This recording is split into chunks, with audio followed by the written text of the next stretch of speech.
The FAR recognizes that conflicts may arise in factual situations and not expressly described in the relevant FAR sections and advises contracting officers to examine each situation individually and to exercise common sense, good judgment, and sound discretion in assessing whether a significant potential conflict exists and in developing an appropriate way to resolve it.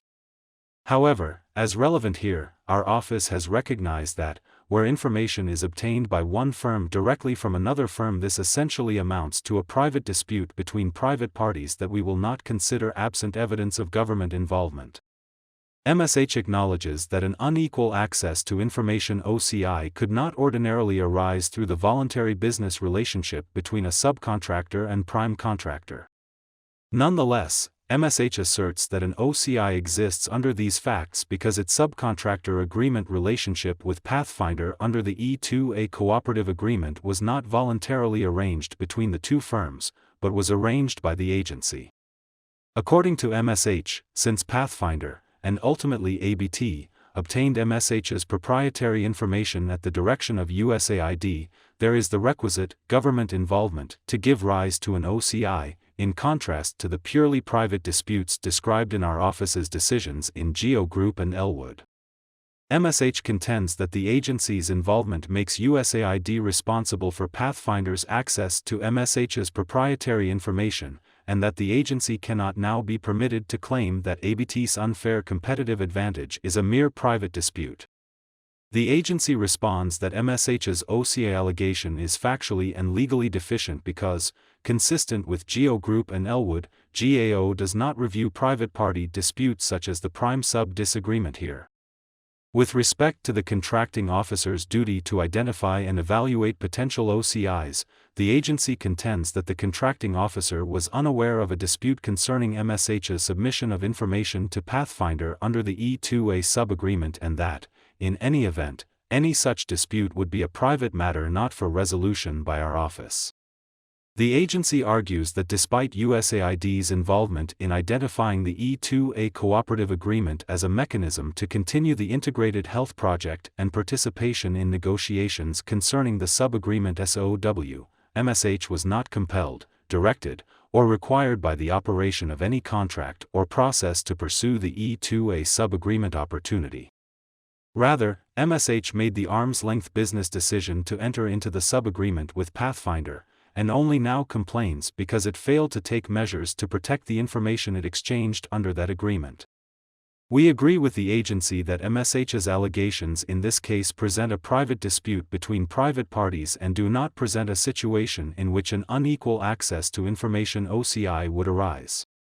While MSH urges our office to accept that an unequal access to information OCI arises whenever an offeror has access to a competitor's proprietary information and there was some form of government involvement in the relationship, citing our decisions in Geo Group and Elwood, among others, we do not agree that our prior decisions establish mere government involvement as an operative test or standard for identifying the scenarios under which an OCI may arise. Rather, we conclude that those decisions use the phrase government involvement in reference to specific types of actions that may give rise to an OCI, as established by the OCI concepts and scenarios set forth in the FAR. Based on our review of the record, we cannot conclude that the government involvement in suggesting or arranging the sub-agreement between MSH and Pathfinder would give rise to an unequal access to information OCI under these provisions or provide any basis to conclude that the scenario is anything other than a private dispute between private parties. Specifically, with respect to the general rules for preventing unfair competitive advantages in FAR Section 9.505(b), MSH does not allege that Pathfinder obtained proprietary information from a government official without proper authorization, or that it possesses source selection information that is relevant to the contract but is not available to all competitors. Next, based on the facts of USAID's involvement in MSH's sub-agreement with Pathfinder, we also cannot conclude that an OCI would arise under FAR Section 9.505-4(a). Specifically, despite MSH's assertions that its association with Pathfinder was involuntary, we see no evidence that this was the case. Notwithstanding USAID's involvement in selecting the E2A Cooperative Agreement as the vehicle for continuing the DRC Integrated Health Project, the E2A Cooperative Agreement provided Pathfinder no leverage to obtain MSH's proprietary information outside of MSH's own business interest in pursuing a sub-agreement to continue performing valuable work. Thus, we agree with the agency that MSH's sub-agreement with Pathfinder was voluntarily and mutually negotiated at arm's length. Finally, Pathfinder's E2A cooperative agreement is not a contract for advisory and assistance services under FAR Section 9.505-4b, for which the contracting officer would be responsible for ensuring the execution of non-disclosure agreements.